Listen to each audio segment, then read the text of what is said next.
Tinamaan ng kidlat ang kableng nagsusupply ng kuryente sa LRT Line 2. Saksi, si Sandra Aguinaldo.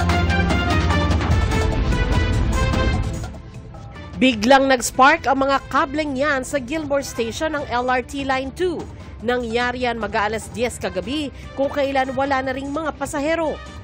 Ayon sa Light Rail Transit Authority, may tumamang kidlat at dumaloy sa tinatawag na catenary wire na nagbibigay ng kuryente sa tren.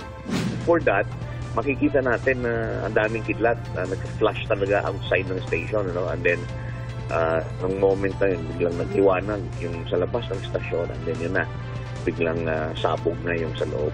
Naputol ang mga kable, pero mabuti na lang daw, nakadaan na noon ang pinakahuling tren. Wala ring nasaktan. Safe po yung ating system kasi nga mayroong lightning arrestor yung buong system. Bukod sa lightning arrestor, meron ding mekanismo ang tren para maprotektahan ito sa kidlat.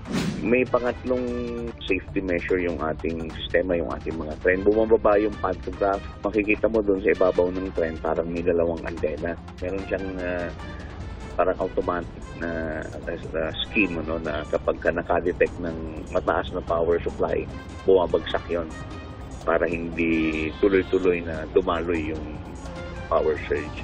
Naayos din agad ang kable kaya di naapektuhan ang unang biyahe kaninang umaga. Para sa GMA Integrated News, Sandra Aguinaldo ang inyong saksi.